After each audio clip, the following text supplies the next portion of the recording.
क्योंकि इस पेपर को बनाने में, क्वेश्चन पेपर को तैयार करने में साथियों बहुत मेहनत लगी है, ठीक है ना। तो मैं कहूंगा साथियों कि अगर आपका 30 और 31 अगस्त की किसी भी शिफ्ट में आपका पेपर है और आप चाहते हैं कि इस बार आप अपना सिलेक्शन निश्चित करें, तो इस पूरे क्वेश्चन पेपर को साथियों देख कर जाइएगा। ये पूरा क्वेश्चन पेपर एक तरीके से ऐसा एक्सपेक्टेड क्वेश्चन है जहां से आपके साथियों क्वेश्चंस आपको जरूर देखने को मिलेंगे।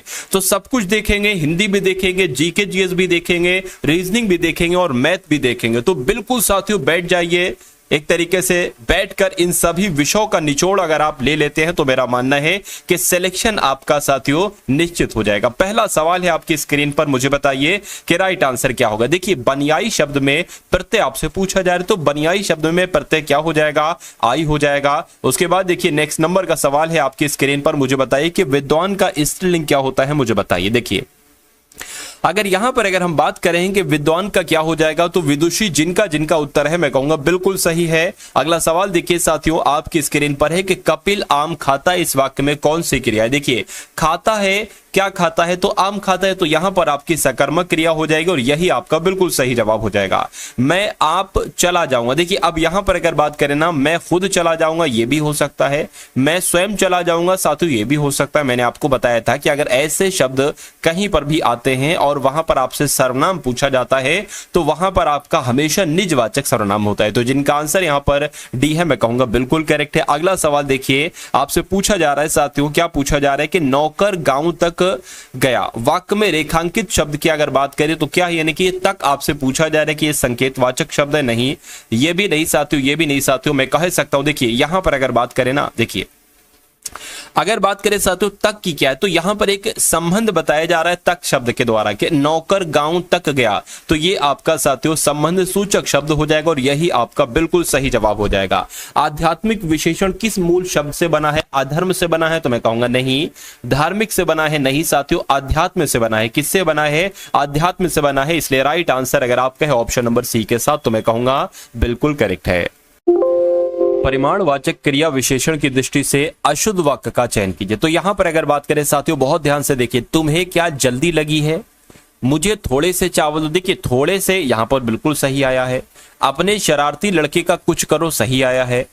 सब एक एक करके अंदर जाओ ये भी सही है। मैं कहूंगा साथियों परिमाणवाचक क्रिया विशेषण की दृष्टि से अशुद्ध वाक्य कौन सा है, ऑप्शन नंबर ए वाला है और यही आपका राइट आंसर। अगला सवाल देखिए प्रेरणार्थक क्रिया का प्रयोग किस विकल्प में हुआ है। देखिए प्रेरणार्थक क्रिया उस वाक्य में होती है जिस वाक्य में आपको देखकर ऐसा लगता है कि काम खुद ना करके किसी और से करवाया जा रहा है।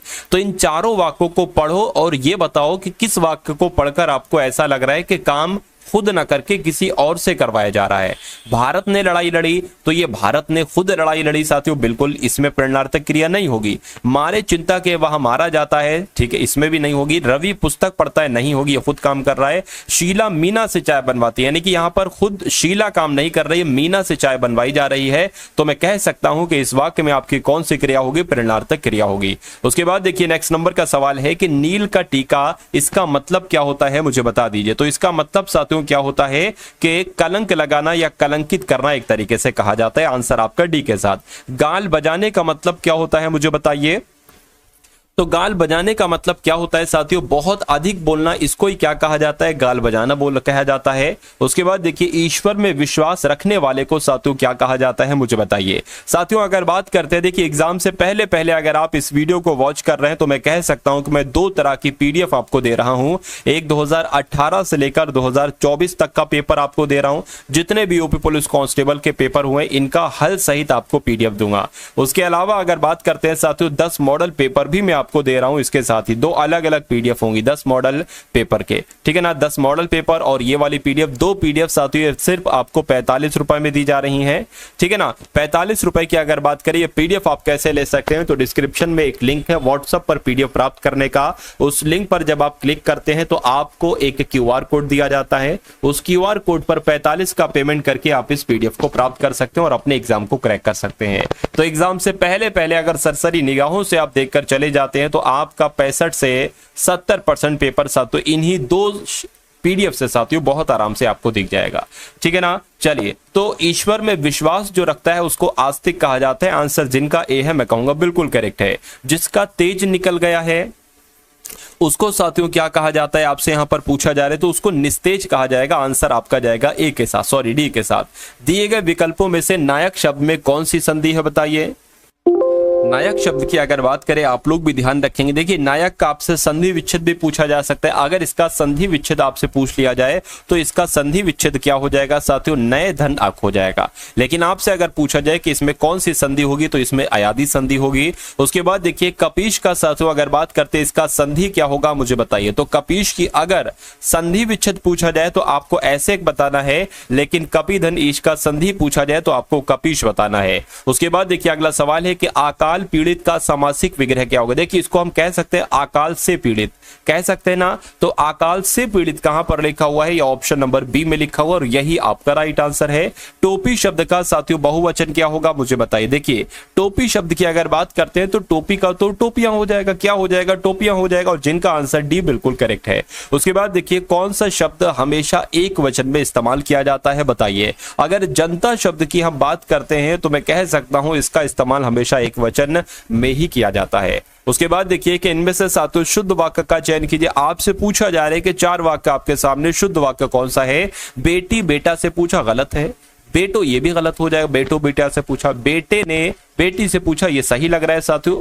उसके बाद देखिए बेटा ने बेटी से पूछा, ये भी गलत है। मैं कह सकता हूं बेटे ने बेटी से पूछा, ये वाक्य आपका बिल्कुल शुद्ध होगा, बिल्कुल सही होगा। इनके जिनका आंसर सी, तो मैं कहूंगा बिल्कुल करेक्ट आपका आंसर है। अगला सवाल है कि निम्नलिखित में से किस वाक्य में वर्तनीगत अशुद्ध, यानी कि वर्तनी स्पेलिंगगत एक तरीके से अशुद्धि आपसे कुल मिला के यहां पर पूछी जा रही थी कि आर्यवर्त एक राष्ट्रीय दैनिक है। यहां पर सब कुछ सही है।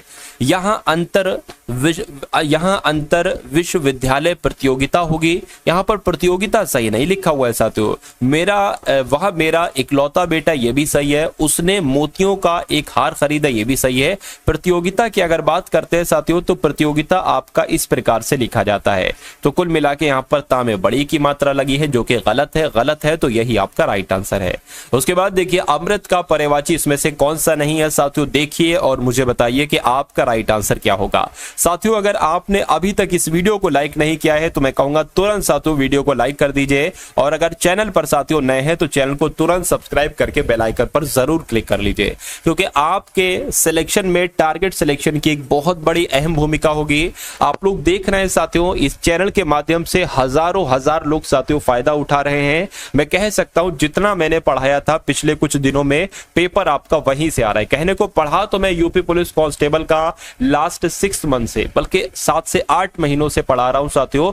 जनवरी से आपको पढ़ा रहा हूं, जनवरी 2024 से, ठीक है। और उससे पहले जिनका भी फरवरी 2024 में एसएससी जीडी का एग्जाम हुआ था, तो हजारों हजार लोगों को सिलेक्शन दिया है वहां पर। उसके अलावा साथियों अगर ये आपका एग्जाम ना होता तो जो फरवरी 2024 में यूपी पुलिस का पेपर हुआ था, उसमें भी हजारों हजार लड़के निकलते। लेकिन आपकी किस्मत अच्छी थी कि आपको 6 महीने और दे दिए सरकार ने। तो मेरा मानना है कि इन 6 महीनों में मैंने आपको ऐसा पढ़ा दिया है कि अगर टॉपर निकलेगा तो मेरे हिसाब से टारगेट सिलेक्शन का ही वो स्टूडेंट होना चाहिए, ठीक है ना। लेकिन अगर बात करें साथियों पिछले 6 महीने से जो लगा हुआ है उसका सिलेक्शन पक्का है, ठीक है। क्योंकि जो अंत तक लड़ता है, जो शुरू से आखिर तक लड़ता है, सिलेक्शन उसका पक्का होता है। और अगर साथियों आपका देखिए पेपर तो आपका अच्छा होगा, ये मैं कह सकता हूं। पिछले अगर 10 से 12 दिन की आप क्लासेस देखकर चले जाते हैं, क्योंकि आपके पास अभी कुछ घंटे बाकी हैं, मैं कह सकता हूं। इन घंटों का साथियों एक तरीके से अच्छे तरीके से अगर आप इस्तेमाल कर लेते हैं तो 10 से 12 दिन की आप क्लासेस देख डालिएगा। डिस्क्रिप्शन में लिंक है व्हाट्सएप ग्रुप का, उसमें जाएंगे तो उसमें सारी 10 दिन की आपको क्लासेस बहुत बड़ी ही आराम से मिल जाएंगी, ठीक है। तो उन सभी क्लासेस को देखिएगा साथियों। देखिए अमृत का अगर बात करते हैं ना, हम लोग अमृत को एक तरीके से अम्लीय कहते हैं, अमृत को पीयूष कहते हैं, अमृत को सुधा कहते हैं, लेकिन शशि थोड़ी ना कहते अमृत को। क्यों? क्योंकि ये तो चांद को कहा जा सकता है भाई, चांद को कहते हैं, चंद्रमा को कहते हैं शशि, ठीक है। उसके बाद देखिए मेघ का पर्यायवाची आपसे पूछा जा रहा है, इसमें से कौन सा है मुझे बताइए। अगर बात करते हैं साथियों मेघ को क्या कहा जाता है, मेघ को वारिद कहा जाता है, राइट आंसर आपका जाएगा बी के साथ। उसके बाद देखिए निम्नलिखित में से अपयश का विलोम क्या होगा मुझे बताइए। तो अपयश का विलोम क्या होगा साथियों, सुयश होगा, राइट आंसर आपका ए हो जाएगा। उसके बाद देखिए मुनाफा का विलोम क्या होगा मुझे बताइए। देखिए मुनाफा का विलोम नुकसान हो जाएगा, ये तो एक तरीके से बच्चा बच्चा जानता है कि मुनाफा का विलोम क्या होता है, नुकसान होता है। उसके बाद देखिए पवन और पावन, यहां पर साथियों दो शब्द है, आपको पवन का मतलब बताना है और आपको पावन का मतलब बताना है। अगर हम पवन की बात करते हैं तो पवन को एक तरीके से हवा कहा जाता है, तो हवा एक यहां पर है और एक यहां पर है। पावन की अगर बात करें तो पावन को अपवित्र नहीं कहा जाता है, पवित्र कहा जाता है। इसलिए आपका राइट आंसर जो जाएगा वो ऑप्शन नंबर सी के साथ जाएगा। उसके बाद देखिए जो अलंकार शब्द और अर्थ दोनों पर आधारित रहकर दोनों को चमत्कारी करते हैं वहां कौन सा अलंकार होता है, तो वहां आपका जो अलंकार होता है वो उभय अलंकार होता है। इसलिए राइट आंसर आपका ऑप्शन नंबर बी हो जाता है। अब उसके बाद देखिए कि सागर सा गंभीर हृदय हो, गिरी सा ऊंचा हो जिसका मन, इसमें कौन सा अलंकार है, तो सा आ गया साथियों। यहां पर मैं कह सकता हूं कि अगर किसी वाक्य में सा आ जाए, समान आ जाए, तो वहां पर आपका उपमा अलंकार होता है। उसके बाद देखिए सबका निचोड़ लेकर तुम सुख से जीवन में, सुख है जीवन में, परसों प्रभात हिमकन सा आंसू इस दिन सदन में। मैं कह सकता हूं ये किसकी पंक्तियां हैं, तो ये जयशंकर प्रसाद की पंक्तियां हैं। आंसर आपका जाएगा डी के साथ। अगला सवाल देखिए सिकंदर ने हिंदुस्तान पर चढ़ाई की थी, ये वाक्य साथियों कौन सा है मुझे बताइए। देखिए इसमें संदिग्ध थोड़ी ना होगा साथियों कोई, मैं कह सकता हूं ये पूर्ण भूतकाल है, यानी कि ये भूतकाल वाला वाक्य और ये काम पूरा कंप्लीट हो चुका है। तो राइट आंसर आपका अगर है ऑप्शन नंबर बी, तो मैं कहूंगा बिल्कुल करेक्ट है। पुष्प फूले हैं, ये वर्तमान काल का उदाहरण है या भविष्य काल का उदाहरण है या भूतकाल का उदाहरण है। देखिए ये तो आपका भविष्य का थोड़ी ना होगा, भूत का भी नहीं होगा, आपका वर्तमान काल का उदाहरण हो जाएगा और यही आपका बिल्कुल सही जवाब हो जाता है। रघुवीर साहे को साहित्य अकादमी पुरस्कार कब मिला था साथियों, ये आपसे यहां पर पूछा जा रहा है, मुझे बताइए। तो 1984 में, यानी कि 19। तो अब आपके यहाँ पर साथियों रीजनिंग के आप लोग क्वेश्चंस देखेंगे, उसके बाद सामान्य ज्ञान के क्वेश्चंस देखेंगे और फिर साथियों मैथ के इंपॉर्टेंट क्वेश्चंस देखेंगे। तो पूरा पेपर साथियों हम लोग देखेंगे, आप सभी लोग यहाँ पर बने रहिएगा एंड तक। देखिए एक निश्चित कोड भाषा में रैबिट को क्या लिखा जाता है, यानी कि RABBIT को UCEDLV लिखा जाता है। उसी प्रकार DONKEY को GQQMHA लिखा जाता है और उसी प्रकार आपको बताना है कि TURTLE को क्या लिखा जाएगा। देखिए इस हर एक शिफ्ट में साथियों 1 से 2 सवाल, 2 से बल्कि 2 लगभग 2 से ज्यादा सवाल 2 के आसपास हर एक शिफ्ट में साथियों ऐसे पूछे जा रहे इस कॉन्सेप्ट पर आधारित। तो मैं कहूंगा इस कॉन्सेप्ट में साथियों लॉजिक आखिर क्या लगा हुआ एक बार आप लोग देखेंगे और बहुत शानदार तरीके से इस क्वेश्चन का हम लोग सॉल्यूशन देखेंगे। देखिए आपको सबसे पहले प्लेस वैल्यू मालूम होना चाहिए। इसके आर जो होता है ना वो 18 पर होता है, ए 1 पर होता है, बी 2 पर होता है, बी 2 पर होता है, आई 9 पर होता है और 20 पर होता है साथियों टी।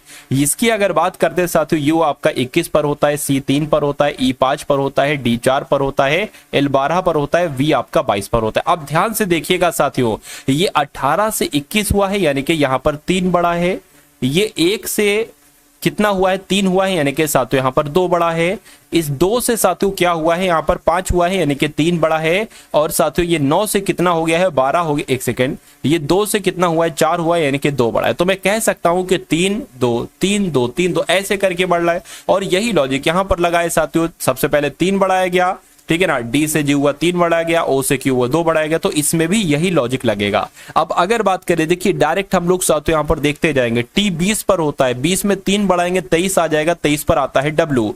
यू 21 पर होता है, 21 में साथियों 2 बढ़ाएंगे क्या आ जाएगा डब्ल्यू। तो डब्ल्यू डब्ल्यू कहां पर लिखा हुआ है ऑप्शन नंबर सी में लिखा हुआ है।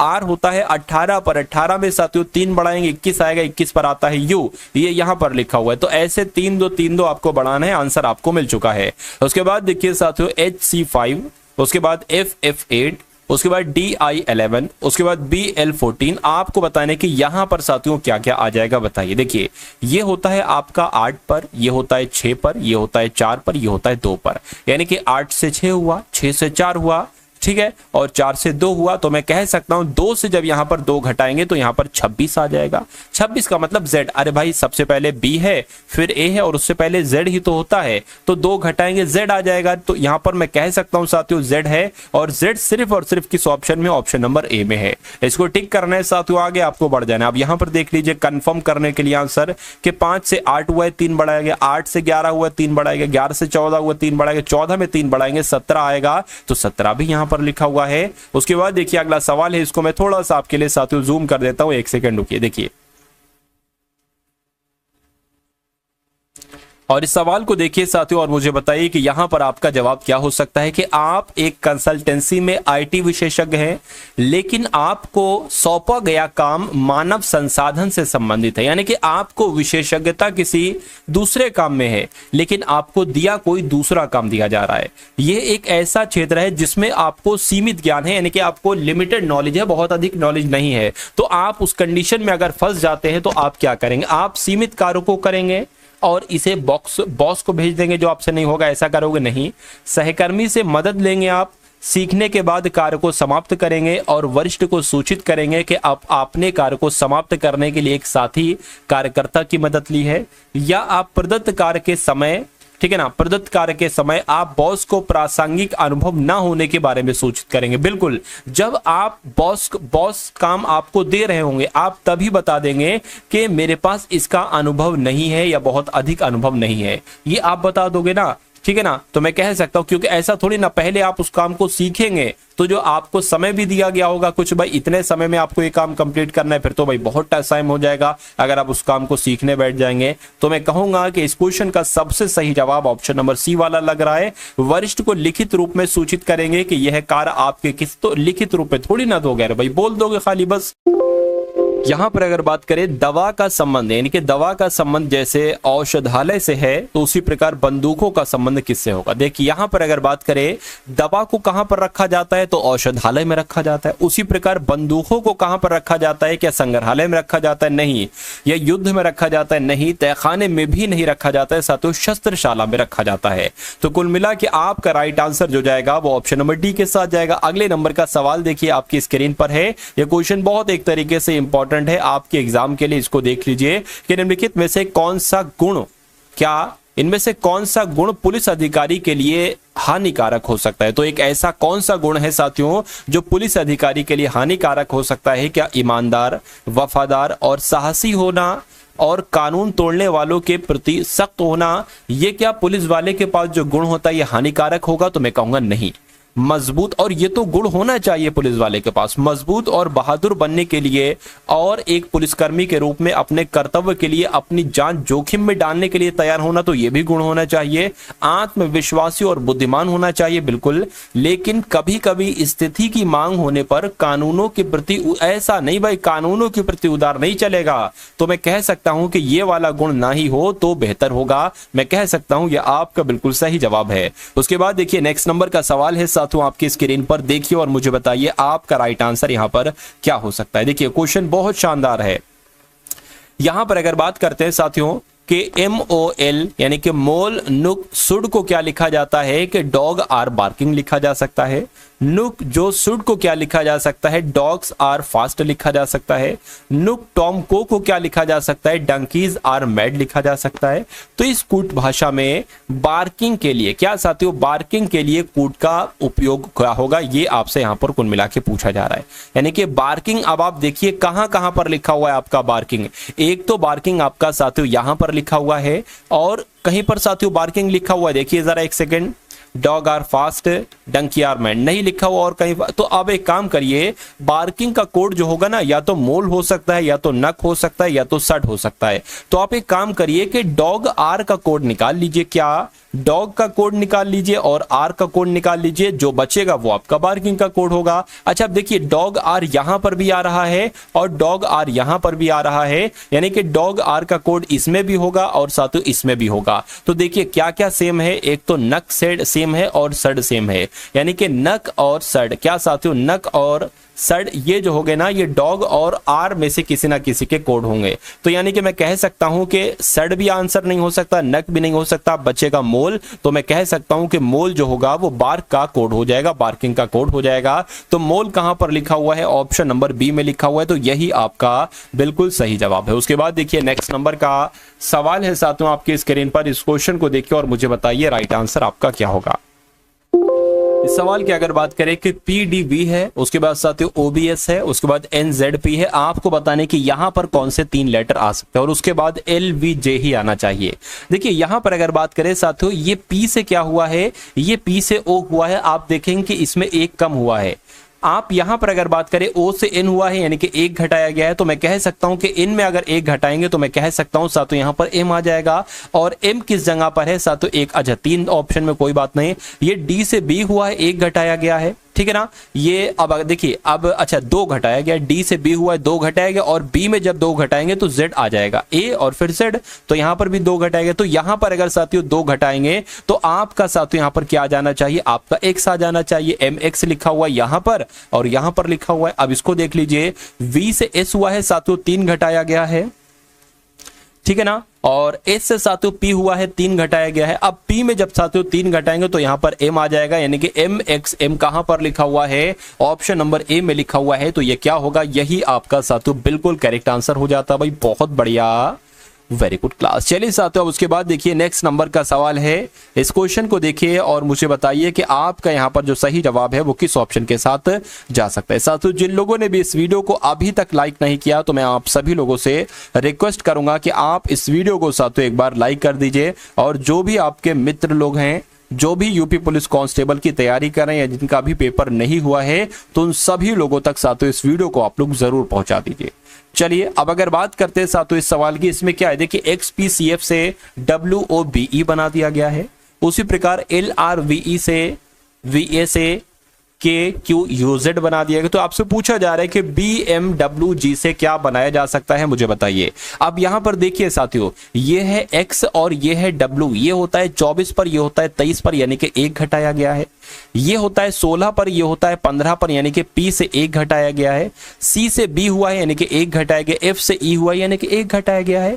तो यहां पर तो लॉजिक आपको साथियों साफ साफ दिख रहा है कि यहां पर भी 1-1 घटाया गया। देखो जरा भाई, A से Z हुआ 1 घटाया गया है, V से U हुआ 1 घटाया गया है, R से Q और L से बिल्कुल साथियों 1-1 घटाया जा रहा है। मैं कह सकता हूं B में 1 घटाएंगे तो A आ जाएगा, M में 1 घटाएंगे L आ जाएगा, W में 1 घटाएंगे V आ जाएगा और यहां पर साथियों F आ जाएगा। तो आपको देखना है साथियों कि ALVF कहां पर लिखा हुआ है? ALVF तो ऑप्शन नंबर C में लिखा हुआ है। तो ये क्या होगा? यही आपका बिल्कुल और बिल्कुल सटीक जवाब हो जाता है भाई। बहुत बढ़िया, वेरी गुड क्लास। चलिए साथियों उसके बाद देखिए अगले नंबर का सवाल है आपकी स्क्रीन पर, मुझे बताइए।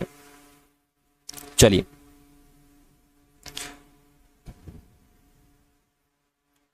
चलिए भाई देखिए, यहां पर अगर बात करें इस लॉजिक की, अगर बात करें कि आखिर यहां पर लॉजिक क्या आया है कि S है, W है, I है, N है, G है। इसको मतलब कुल मिला के कैलकुलेट करके 68 बनाया गया है। स्विच को कैलकुलेट करके 86 बनाया गया। बोर्ड को कैलकुलेट करके क्या बनाया जा सकता है? तो मैं कह सकता हूं ऐसा हो सकता है साथियों कि S होता है 19 पर, W होता है 23 पर और I होता है 9 पर, ठीक है।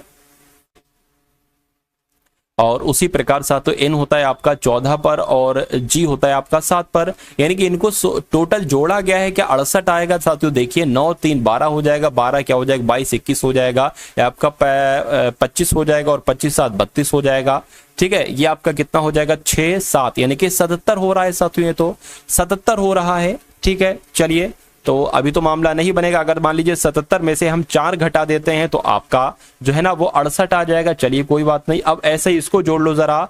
ये होता है आपका 2 पर, ये 15 पर, ये 1 पर, ये 18 पर, ये 4 पर होता है। 18 4 22 हो जाएगा, 23 23 24 25 25 15 कितना हो जाएगा? 40 हो जाएगा। 40 में से 4 घटाएंगे तो 36 कहीं पर हमें ऑप्शन में नहीं दिख रहा है, यानी कि ये लॉजिक हमारा फेल हो जाएगा। देखिए अब अगर आपको साथियों कभी इस टाइप का सवाल दिखे कि कुछ लेटर हो और उनके सामने कोई बड़ी संख्या लिखी हो, तो पहला वाला लॉजिक तो आप ये लगाएंगे जो अभी मैंने आपको बताया। लेकिन अगर ये लॉजिक नहीं लग पा रहा है तो आप इन सभी लेटर का अपोजिट लेटर निकाल लेंगे। जैसे कि A का अपोजिट होता है Z, B का अपोजिट होता है Y, C का अपोजिट होता है X, D का अपोजिट होता है W, इस टाइप से, ठीक है ना। अगर बात करें एस का अपोजिट क्या होता है साथियों, एच होता है, तो यहाँ पर 8 आ जाएगा क्योंकि एच 8 पर होता है।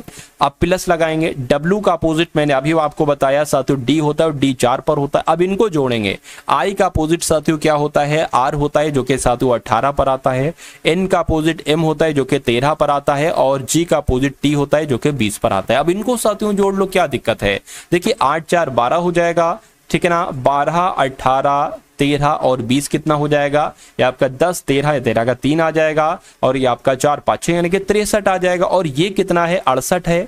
तो मैं कह सकता हूं साथियों इसमें 5 जुड़ेगा। क्या इसमें 5 जुड़ेगा, 64 65 66 67 68 हो जाएगा। चलिए कोई दिक्कत नहीं है। अब इसको भी ऐसे ही करा लो। बी का अपोजिट क्या होता है साथियों, बी का अपोजिट वाई होता है यानी कि 25 आ जाएगा। ओ का अपोजिट क्या होता है साथियों, एल यानी कि 12 आ जाएगा। ए का अपोजिट जेड यानी कि 26 आ जाएगा। आर का अपोजिट क्या होता है, आर का अपोजिट आई यानी कि 9 आ जाएगा। डी का अपोजिट डब्ल्यू यानी कि 23 आ जाएगा। तो इसको कैलकुलेट कर लो, 25 12 26 और 9 और ये कितना हो जाएगा, 32 हो जाएगा। इसको कैलकुलेट करें तो 5 2 7, ठीक है ना, 7 8 9 9 6 आपका 15 हो जाएगा।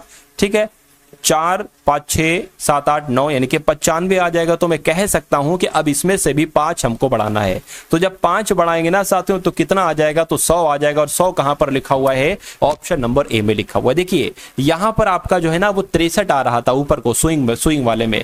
अब इसमें कितने लेटर हैं स्विंग में, तो 1 2 3 4 5 है, तो हमने 5 बढ़ाया। अब बोर्ड में कितने लेटर हैं, 5 है, तो हमने 5 बढ़ाए। लेकिन यहां पर जो लगेगा ना वो 6 लेटर हैं, तो टोटल करके हमें 6 बढ़ाना पड़ेगा, तब आएगा 86। खैर अब उसके बाद देखिए नेक्स्ट नंबर का सवाल है आपके स्क्रीन पर साथियों, देखिए और मुझे बताइए कि आपका सही जवाब यहां पर जो है ना वो किस ऑप्शन के साथ जाएगा। चलिए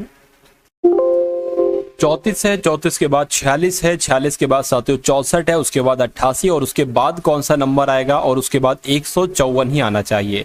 तो देखिए यहां पर 34 से 46 हुआ है, कितना बढ़ा है साथियों, 12 बढ़ाया गया है।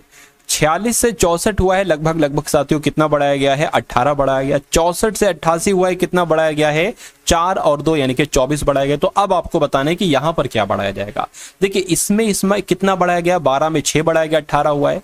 18 में 6 बढ़ाया गया, 24 हुआ है। तो 24 में भी साथियों 6 बढ़ाएंगे, यहां पर वाला नंबर मिलेगा, यानी कि यहां पर 30 हो जाएगा। यानी कि 34 में 12 बढ़ाया गया, 46 आया। 46 में 18 बढ़ाया गया, 64 आया। 64 में 24 बढ़ाया गया, 88 आया। 88 में 30 बढ़ाएंगे साथियों तो कितना आ जाएगा, 118 आ जाएगा। अब क्या 118 में कितना बढ़ाएंगे साथियों, 6 यहां पर आ जाए, यानी कि यहां पर 36 आ जाएगा। तो अगर 118 और 36 154 होते हैं तो यह हमारा आंसर बिल्कुल सही हो जाएगा। देख लीजिए एक बार जरा करके साथियों, ठीक है। तो यहां पर आपका 5 बिल्कुल साथियों 154 ही आ रहा है, यानी कि इस प्रश्नवाचक चिन्ह की जगह पर क्या आ जाएगा, 118 आ जाएगा। और ये क्या होगा, यही आपका बिल्कुल सही और सटीक जवाब हो जाएगा। उसके बाद देखिए साथियों अगला सवाल है, हर एक कॉन्सेप्ट से, हर एक चैप्टर से साथियों सवाल है, सभी इंपॉर्टेंट क्वेश्चन है। मेरा मानना है कि इस पूरी वीडियो को अगर आप एंड तक देखते हैं तो आपका कंप्लीट रिवीजन हो जाएगा। इस सवाल को देखिए, इस सवाल आपसे पूछा जाएगा कि एक चित्र की ओर संकेत करते हुए आनंद कहते हैं। आनंद आप अपने आप को मान लो, एक चित्र है, आप इस चित्र की तरफ इशारा करते हुए कह रहे हैं कि चित्र में दिख रही महिला मेरे भांजे की नानी। अच्छा, आपका भांजा कौन होगा, आपकी बहन का बेटा होगा। आपकी बहन के बेटे की नानी कौन होंगी, यानी कि आपकी माता जी होंगी। क्या आपकी माता जी होंगी। यानी कि चित्र वाली महिला का आनंद से क्या संबंध, तो आनंद क्या कहेगा उन महिला को, अरे भाई माता जी ही तो कहेगा। तो माता जी कहां पर लिखा हुआ है, ऑप्शन नंबर सी में लिखा हुआ है, यानी कि जिनका आंसर यहां पर है ऑप्शन नंबर सी, मैं कहूंगा बिल्कुल करेक्ट आपका आंसर है। अब उसके बाद देखिए साथियों, जैसे यहां पर 36 से 162 बनाया गया है, उसी प्रकार 24 से यहां पर क्या बनाया जा सकता है, यह बात आप लोगों से यहां पर पूछी जा रही है। तो इस सवाल को साथियों कैसे करेंगे, क्या यहां पर लॉजिक है, एक बार बहुत ध्यान से आप लोग देखिएगा। देखिए अगर 36 को 162 बनाना हो तो तकरीबन 36 की गुणा 4 से कराकर देखिए साथियों कितना आता है, 6 चौक 24 और 4 तियां 12 यानी कि 144 आता है। अब अगर हम साथियों 144 में क्या 18 का आधा प्लस कर दे, यानी कि 36 का आधा प्लस कर दे जो कि 18 होता है, तो हमें कितना मिल जाएगा साथियों, मैं कह सकता हूं हमें कितना मिल जाएगा, हमें 162 मिल जाएगा। और ये 162 लिखा हुआ है। उसी प्रकार अब हम यहां पर 24 की भी गुणा किससे कराएंगे, 4 से कराएंगे, 4 चौक 16, ठीक है ना, 96 आ जाएगा। 96 में अब हम 24 का आधा प्लस करेंगे तो 96 24 का आधा 12 कितना हो जाएगा एक तरीके से साथियों 108 हो जाएगा। क्या 108 ऑप्शन में लिखा हुआ है? मैं कहूंगा बिल्कुल लिखा हुआ है। किस ऑप्शन में लिखा हुआ है? ऑप्शन नंबर डी में लिखा हुआ है। तो जिनका आंसर यहां पर है ऑप्शन नंबर डी के साथ, मैं कहूंगा आपका आंसर बिल्कुल करेक्ट है। उसके बाद देखिए अगला सवाल है, आपकी स्क्रीन पर देखिए और मुझे बताइए कि आपका यहां पर सही जवाब किस ऑप्शन के साथ जा सकता है, मुझे बताइए। देखिए 4 संख्या युग्म दिए गए हैं जिनमें से 3 किसी प्रकार से एक जैसे हैं और एक भिन्न है यानी कि एक अलग है। उस संख्या युग्म का चयन कीजिए जो अलग है। देखिए 3 जो है ना, 3 ऑप्शन, इसमें एक लॉजिक लगा होगा, ये सेम रूल पर आधारित होंगे, लेकिन एक ऑप्शन अलग होगा, विषम होगा, उसका आपको चयन करना है। सबसे पहले एक काम करिए, इनका अंतर करिए। 5 और 17 का अंतर कितना होता है? 12 होता है, यानी कि 17 में से 5 घटाओगे तो 12 आएगा। उसी प्रकार अगर बात करें 26 और 40 का अंतर कितना होता है? मैं कह सकता हूं 14 होता है। कितना होता है साथियों? 14 होता है। चलिए 7 और 19 की अगर बात करते हैं, इसका अंतर 12 होता है। अगर इसके अंतर की बात करें तब भी 12 होता है, यानी कि यहां पर भी अंतर 12 आया, यहां पर भी अंतर 12 आया, यहां पर भी अंतर 12 आया, लेकिन यहां पर अंतर 14 आया। तो मैं कह सकता हूं कि आपका राइट आंसर सुजाय बिंदु ए से ड्राइव करना आरंभ करता है और 11 किलोमीटर पूर्व की ओर ड्राइव करता है। तो साथियों जैसे जैसे कहा जा रहा है ना, वैसे वैसे साथियों हम इसको करते जाते हैं। देखिए यहां पर सबसे पहले क्या कहा गया है कि सुजाय एक लड़का है जो बिंदु ए से चलता है और बिंदु ए से चलना आरंभ करता है और 11 किलोमीटर जाता है, पूर्व की तरफ जाता है। तो मैं कह सकता हूं साथियों 11 किलोमीटर इसको मैंने पूर्व दिशा की तरफ चला दिया। उसके बाद कहा जा रहा है कि फिर वो बाएं मुड़ता है और 5 किलोमीटर जाता है। तो साथियों बाएं मुड़ा दिया और इसको 5 किलोमीटर चला दिया। उसके बाद कहने के पुनः वो बाएं मुड़ता है और 7 किलोमीटर जाता है। तो साथियों पुनः हमने इसको बाएं मुड़ा दिया और यहां तक कहीं अगर बात करें 7 किलोमीटर यहां तक वो चल गया। चलिए उसके बाद कहा जा रहा है कि फिर वो बाएं मुड़ता है, फिर वो बाएं मुड़ता है और 13 किलोमीटर ड्राइव करता है। तो ये साथियों बाएं मुड़ा दिया गया और ये आपका इसने क्या 13 किलोमीटर यहां पर यात्रा कर ली। कहने के फिर वो क्या बाएं मुड़ता है और 13 किलोमीटर ड्राइव करता है और कहने के फिर वो दाएं मुड़ता है और 4 किलोमीटर जाता है। तो साथियों 4 किलोमीटर जाएगा तो वो यहां तक पहुंचेगा, क्योंकि ये टोटल 11 है। जब ये टोटल यहां तक 7 चल चुका है तो इसकी दूरी क्या होगी साथियों? 4 होगी, यानी कि इसकी दूरी 4 होगी। तो ये बिल्कुल इसके लगे में साथियों आ जाएगा। तो कुल मिला के कहा जा रहा है साथियों, और बी पर रुक जाता है। बी पर साथियों रोक दिया इसको, कह रहे कि बी बिंदु से ए तक की पहुंचने के लिए उसे कितनी दूर, यानी कि इसकी दूरी कितनी है, ये पूछा जा रहा है। और कहने के किस दिशा में ड्राइव करना चाहिए, क्या पूछा जा रहा है? बी से बिंदु ए तक पहुंचने के लिए, बी से बिंदु ए तक पहुंचने के लिए उसे कितनी दूर और किस दिशा में ड्राइव करना चाहिए। तो भाई इस तरफ जाएगा ना तो वो उत्तर की ही तरफ ही तो जाएगा। चलिए उत्तर की तरफ जाएगा और कितने किलोमीटर ये दूरी है साथियों? मैं कह सकता हूं ये टोटल दूरी 13 किलोमीटर है। ये टोटल साथियों मान लेते हैं ये 13 किलोमीटर है और ये यहां से लेकर यहां तक 5 किलोमीटर है। क्या ये वाली 5 किलोमीटर है? तो 13 में से जब साथियों 5 घटेगा तो कितना बचेगा? 8 बचेगा, यानी कि 8 किलोमीटर जाएगा और उत्तर की तरफ जाएगा। तो ऐसा कहां पर लिखा हुआ है? ऐसा आपका ऑप्शन नंबर सी में लिखा हुआ है। तो जिनका आंसर यहां पर है ऑप्शन नंबर सी के साथ, मैं कहूंगा आपका आंसर जो होगा वो बिल्कुल करेक्ट हो जाएगा। उसके बाद देखिए नेक्स्ट नंबर का सवाल है आपकी स्क्रीन पर, मुझे बताइए यहां पर अगर साथियों हम लोग बात करते हैं कि निम्नलिखित में से किन दो चिन्हों को आपस में बदलने से निम्नलिखित समीकरण सही हो जाएगा। यानी कि अगर हम इस ऑप्शन को सही मान लेते हैं तो इसका मतलब है कि भाग की जगह पर माइनस और माइनस की जगह पर भाग अगर रखा जाता है तो कुल मिला के फाइनल आंसर 10 आना चाहिए। अगर ये इसको कैलकुलेट करके अगर 10 आ जाता है भाग की जगह पर माइनस, माइनस की जगह पर भाग रखने पर, तो हमारा यही उत्तर होगा। लेकिन अगर 10 नहीं आता है तो हम इस वाले ऑप्शन को ट्राई करेंगे, ठीक है ना। अब देखिए ये माइनस है ना तो इसको भाग कर दीजिए, ये प्लस है कोई दिक्कत नहीं, ये माइनस ये भाग है तो इसको माइनस कर दीजिए, बाकी से कोई दिक्कत ही नहीं है। अब 168 की अगर साथियों 168 बटे 12 आ जाएगा, 12 कम 12, 12 चौक 48, यानी कि इस पूरे की जगह पर साथियों 14 आ जाएगा प्लस। अब अगर बात करें 26 गुणा 6 कितना होता है, 26 गुणा 6 कितना हो जाएगा? 6 चंग 36 और यहाँ पर 156 हो जाएगा, यानी कि 156 हो गया और प्लस 152 माइनस हो गया। यानी कि अगर अब बात करते साथियों 152 और 14 कितने हो जाएंगे? ठीक है 152 और 14 कितने हो जाएंगे साथियों? 6 और 1 यानी कि 166 हो जाएंगे। तो 166 बटे 166 माइनस 156 बराबर कितना आ जाएगा भाई, 166 में से 156 जाएगा तो 10 आएगा, यानी कि 10 बराबर 10 आ चुका है। इस पूरे को कैलकुलेट करके 10 आया है, यानी कि आपका राइट आंसर यही होगा, ऑप्शन नंबर ए।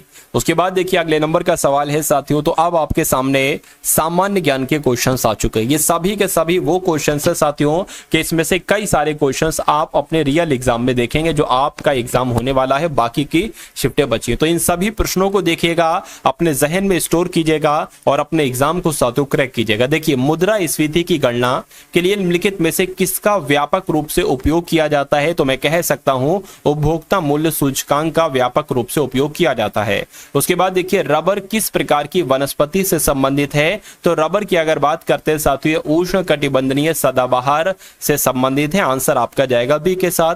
पानी के एक अणु में हाइड्रोजन और ऑक्सीजन के द्रव्यमानों का अनुपात कितना होता है, तो कितना होता है साथियों 1:8 का अनुपात होता है, आंसर आपका जाएगा ऑप्शन नंबर ए के साथ। उसके बाद देखिए लार में एक पाचक एंजाइम लार एमाइलेज किसके पाचन की शुरुआत करता है, तो किसके पाचन की शुरुआत करता है, कार्बोहाइड्रेट के पाचन की शुरुआत करता है। उसके बाद देखिए गबन पुस्तक किसके द्वारा लिखी गई, तो ये पुस्तक किसके द्वारा लिखी गई अगर आपसे पूछा जाए तो मुंशी प्रेमचंद के द्वारा ये पुस्तक लिखी गई, आंसर आपका सी हो जाता है। निम्नलिखित में से कौन सा उद्योग कृषि पर आधारित नहीं है, मुझे बताइए। तो कहीं ना कहीं सूती वस्त्र कृषि पर आधारित है, चीनी उद्योग भी कृषि पर आधारित है और ये भी कृषि पर आधारित है, लेकिन जूट सीमेंट की अगर बात करते हैं तो सीमेंट आपका कृषि पर आधारित नहीं है। भारतीय संविधान सभा में जो प्रसिद्ध भाषण ट्रस्ट विद डेस्टिनी ये किसने दिया था, तो ये भाषण पंडित जवाहरलाल नेहरू के द्वारा दिया गया था, यानी कि पंडित जवाहरलाल नेहरू के द्वारा दिया गया था ट्रस्ट विद डेस्टिनी ये भाषण। उसके बाद देखेंगे नेक्स्ट नंबर का सवाल है साथियों कि उत्तर प्रदेश में माध्यमिक शिक्षा निदेशालय का गठन कब किया गया, तो कब किया गया साथियों 1972 में ही उत्तर प्रदेश में माध्यमिक शिक्षा निदेशालय का गठन किया गया। अगला सवाल देखिए कि कंपनशील वस्तु की उसकी माध्य स्थिति से अधिकतम दूरी जो होती है ना साथियों, वो दूरी को क्या कहा जाता है, तो उसको आयाम कहा जाता है। ये डायरेक्ट आपसे क्वेश्चन पूछा जाएगा साथियों, रत्ती भर के चेंजेस इसमें नहीं है। 1919 के भारत सरकार अधिनियम के पारित होने के समय पर राज्य सचिव कौन थे, तो साथियों इनका नाम क्या था, मॉन्टेग्यू, यानी कि एडविन मॉन्टेग्यू की अगर बात करते हैं, जो जब 1919 का एक्ट पारित हुआ था उस समय राज्य सचिव कौन थे, तो एडविन मॉन्टेग्यू थे। उसके बाद देखिए कि कौन सा भारतीय वन्यजीव अभयारण्य एशियाई शेरों के लिए जाना जाता है, तो अगर गिर वन्यजीव अभयारण्य की बात करते हैं तो साथियों ये एशियाई शेरों के लिए जाना जाता है। उसके बाद देखिए नेक्स्ट नंबर का सवाल है कि कौन सा ठीक है ना, संयुक्त प्रांत से उत्तर प्रदेश का नाम बदलने के बाद उत्तर प्रदेश के बहुत इंपॉर्टेंट क्वेश्चन है साथियों, ठीक है, जब संयुक्त प्रांत से उत्तर प्रदेश नाम हुआ था तो उस समय उत्तर प्रदेश के राज्यपाल कौन थे, तो मैं कहूंगा होन मुस्जी फिरोज शाह मोदी की अगर बात करें तो ये उत्तर प्रदेश के पहले राज्यपाल थे जब संयुक्त प्रांत से उत्तर प्रदेश नाम हुआ था। उसके बाद देखिए उत्तर प्रदेश का राजकीय पक्षी कौन सा है, तो मैं कहूंगा सारस क्रेन की अगर बात करते हैं तो ये उत्तर प्रदेश का राजकीय पक्षी है। अगले नंबर का सवाल है आपके स्क्रीन पर कि निम्नलिखित में से कौन सा सानिया मिर्जा की आत्मकथा का शीर्षक है, मुझे बताइए। तो अगर बात करते हैं एस अगेंस्ट ऑड्स की अगर बात करते हैं साथियों तो ये सानिया मिर्जा की आत्मकथा का शीर्षक है।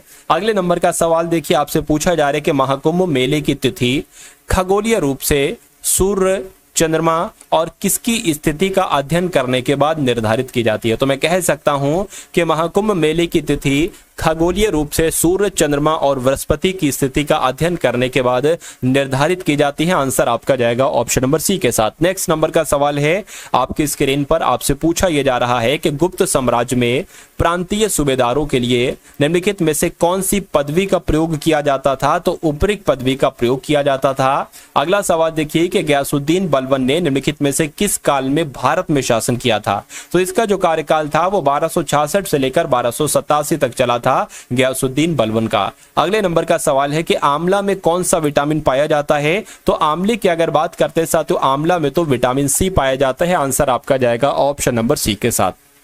राष्ट्रीय आपातकाल की उद्घोषणा के दौरान किन दो अनुच्छेदों को निलंबित नहीं किया जा सकता है, मुझे बताइए। यानी कि जब साथियों राष्ट्रीय आपातकाल लगता है तो कौन से दो अनुच्छेदों को निलंबित नहीं किया जा सकता है? मैं कहूंगा अनुच्छेद 20 को और अनुच्छेद 21 को निलंबित नहीं किया जा सकता है। उसके बाद अगर बात करते हैं कि निम्नलिखित में से कौन सा जिला बुंदेलखंड एक्सप्रेसवे के अंतर्गत नहीं आता है, तो अगर बात करें साथियों चित्रकूट आता है, औरैया आता है, बांदा आता है, लेकिन भदोही नहीं आता है।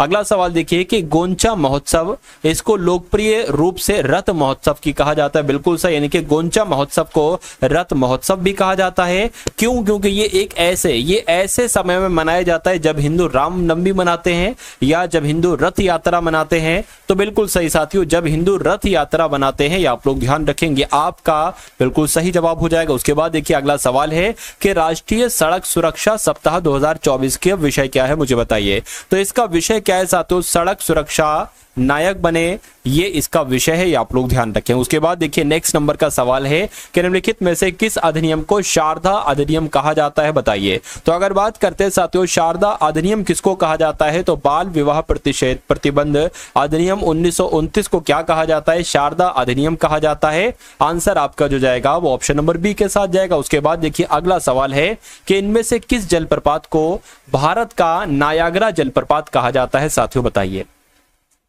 तो यहां पर अगर बात करते हैं साथियों चित्रकूट की, तो आप लोग ध्यान रखेंगे चित्रकूट जलप्रपात को भारत का नायाग्रा जलप्रपात कहा जाता है। आंसर जिनका भी ऑप्शन नंबर सी है तो मैं कहूंगा बिल्कुल करेक्ट है। हाल ही में किस राज्य सरकार ने प्रतिबिंब ऐप विकसित किया है? तो यहां पर अगर बात करते हैं साथियों झारखंड की, तो आप लोग ध्यान रखेंगे कि झारखंड की अगर बात करें यानी कि झारखंड सरकार के द्वारा ही प्रतिबिंब ऐप विकसित किया गया है। इस प्रकार जिनका आंसर है यहां पर ऑप्शन नंबर ए के साथ मैं कहूंगा बिल्कुल करेक्ट है। अगला सवाल देखिए कि मध्य भारत में बस्तर विद्रोह शुरू किया गया था। तो आपसे डायरेक्ट ये सवाल पूछा जाएगा कि मध्य भारत में बस्तर विद्रोह कब शुरू किया गया था? तो 1910 में शुरू किया गया था। राइट आंसर अगर आपका है ऑप्शन नंबर ए के साथ तो मैं कहूंगा आपका आंसर अगर बी के साथ है तो मैं कहूंगा आंसर आपका बिल्कुल करेक्ट है। उसके बाद देखिए दिल्ली की जामा मस्जिद का निर्माण किसके शासनकाल में किया गया था? तो साथियों शाहजहां ने इसका निर्माण करवाया था। तो कह सकते हैं शाहजहां का ही कार्यकाल उस समय चल रहा होगा। अगला सवाल देखिए भारत में साइबर अपराध परिगणित है, यानी कि यहां पर अगर बात करते हैं तो आप लोग ध्यान रखेंगे अगर बात करते हैं अवशिष्ट विषय की, तो भारत में साइबर अपराध अवशिष्ट विषय में परिगणित है। उसके बाद देखिए नेक्स्ट नंबर का सवाल है आपकी स्क्रीन पर कि दुधवा राष्ट्रीय उद्यान उत्तर प्रदेश के निम्नलिखित में से किस जनपद में है? तो ये कहां पर है साथियों? ये लखीमपुर में है। आंसर आपका जाएगा बी के साथ। नेक्स्ट नंबर का देखिए अब यहां पर साथियों आपके सामने मैथ के क्वेश्चन शुरू हो चुके हैं। कौन से क्वेश्चन आपके सामने? तो कुछ क्वेश्चन साथियों इंपॉर्टेंट अगर बात करें तो मैथ के यहां पर देख लेते हैं। अब आपको साथियों बहुत ध्यान से देखना है क्योंकि ये मैथ के वो कॉन्सेप्ट में आपको कराऊंगा जहां से डायरेक्ट आपके एग्जाम में साथियों क्वेश्चंस पूछे जाएंगे। देखिए दो संख्याएं, इन दोनों संख्याओं का अनुपात क्या दे रखा है? 24-25, यानी कि अगर एक संख्या 24 है तो दूसरी संख्या 25 होगी। इसके अनुपात में दो संख्याओं का अनुपात दे रखा है। और उसके बाद कहा जा रहा है कि महत्तम समापवर्तक इनका कितना है? 3 है। तो कहने के लघुत्तम समापवर्तक मुझे बताइए। देखिए अब सवाल में कभी भी दो संख्याओं का अनुपात आपको दे दिया जाए और आपको दे दिया जाए महत्तम समापवर्तक यानी कि HCF बोले तो महत्तम मासा आपको दे दिया जाए, तो अगर आपसे पूछा जाए कि पहली संख्या क्या होगी तो पहली संख्या निकालना बहुत आसान है।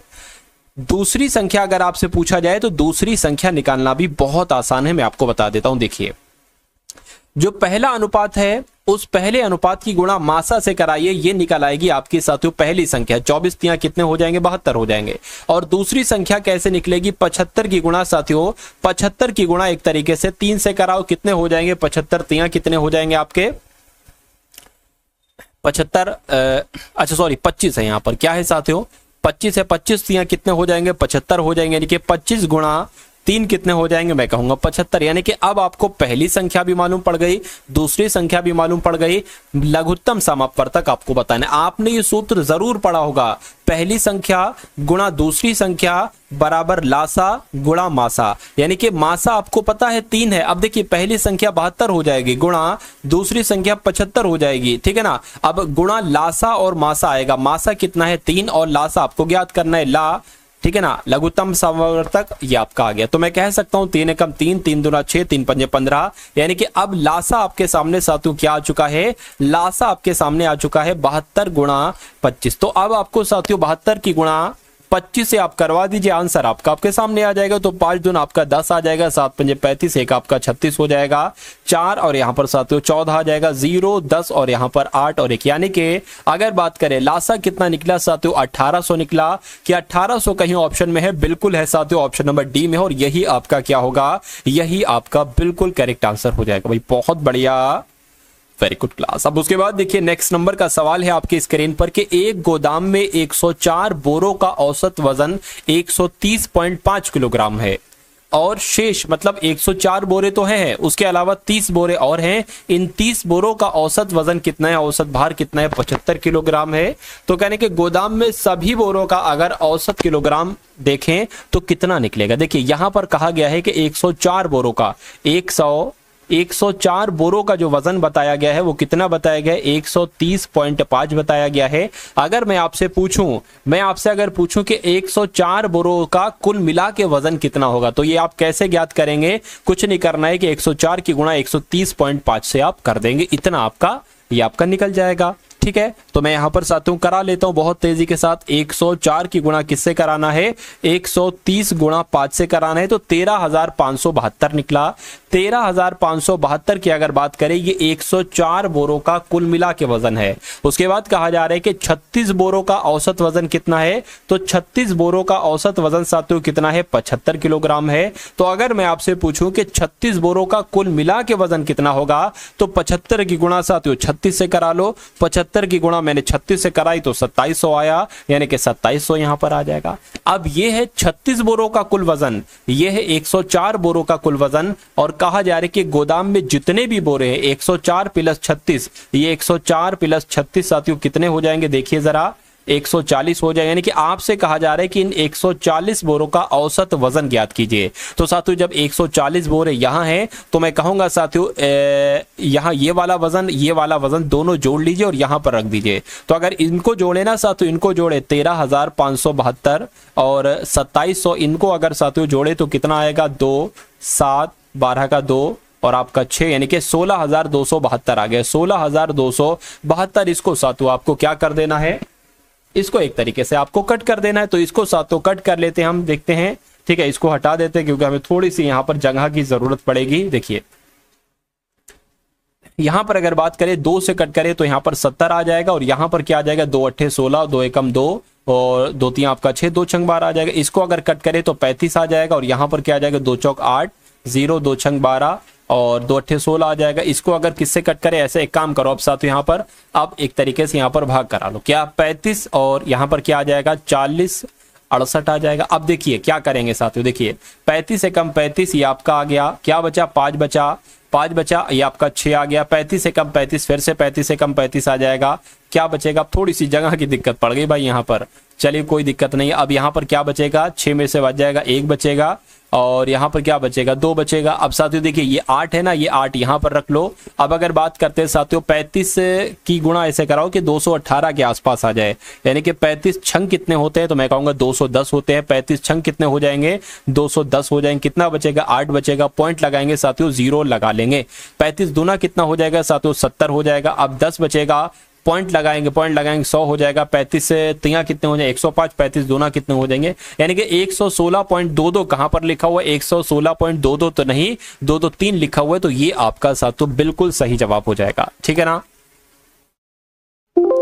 उसके बाद देखिए अगला सवाल है आपकी स्क्रीन पर, देखिए और मुझे बताइए कि आपका यहाँ पर साथियों सही जवाब किस ऑप्शन के साथ जाएगा। देखिए लिखा हुआ है कि उस समलंब चतुर्भुज का क्षेत्रफल ज्ञात कीजिए जिसकी समांतर भुजाओं का योगफल जो है वो 186 सेंटीमीटर है, और उनकी समांतर भुजाओं के बीच की दूरी कितनी बताई गई है, 93 बताई गई है। तो साथियों समलंब चतुर्भुज का क्षेत्रफल क्या हो जाएगा। देखिए अगर समांतर भुजाओं का योगफल दे रखा हो सवाल में, और समांतर भुजाओं के बीच की दूरी दे रखी हो सवाल में, तो अगर आपसे पूछा जाए कि समलंब चतुर्भुज का क्षेत्रफल कितना होता है, तो आप लोग ध्यान रखेंगे तो समलंब चतुर्भुज का क्षेत्रफल कितना होगा, 1/2 गुणा समांतर भुजाओं का योगफल। क्या समांतर भुजाओं का योगफल और गुणा समांतर भुजाओं के बीच की दूरी, तो ये सूत्र कहलाया जाता है, मैं कहूंगा 1/2 गुणा योगफल कितना है 186 और दूरी कितनी है 193 सिर्फ।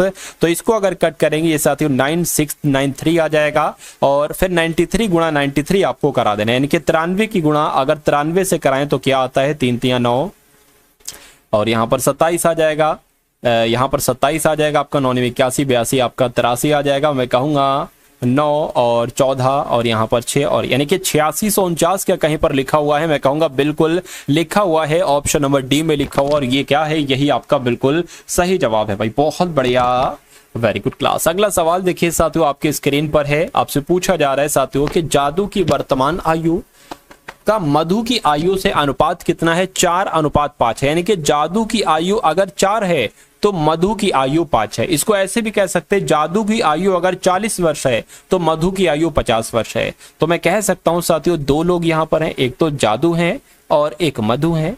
अगर जादू की आयु साथियों 4x है तो मधु की आयु कितनी बताई गई है, 5x बताई गई है। अच्छा कह रहे कि मधु की वर्तमान आयु 30 वर्ष है, अरे भाई मधु की आयु तो 5x है, मधु की आयु 30 वर्ष यहां पर बताई जा रही है, ठीक है। तो जादू की आयु क्या होगी, देखिए अगर इस 5 को अगर हम 6 से गुणा कर दे तो 30 हो जाएगा, तो इसको भी हमें साथियों 6 से गुणा करने पड़ेगा, क्या आएगा 6 चौक 24, यानी कि मैं कह सकता हूं कि अगर 30 वर्ष मधु की आयु है तो 24 वर्ष साथियों जादू की आयु होगी। और जो 24 वर्ष कहां पर लिखा हुआ है, ऑप्शन नंबर ए में लिखा हुआ है, तो ये क्या है, यही आपका साथियों बिल्कुल सही और सटीक जवाब हो जाता है भाई, बहुत बढ़िया, वेरी गुड क्लास। तो ये क्लास आपको कैसी लगी एक बार कमेंट सेक्शन में आप लोग जरूर बताएंगे। और जिस पीडीएफ का मैंने जिक्र किया था साथियों, अगर चंद घंटे पहले भी आप इस वीडियो को देख रहे हैं तो उस पीडीएफ को सरसरी निगाहों से एक बार देखकर एग्जाम हॉल में प्रवेश कर जाएंगे। मेरा मानना है कि एग्जाम आपका बहुत आराम से क्रैक हो जाएगा। उसके अलावा अगर बात करें 45 रुपए की, वो सिर्फ पीडीएफ है,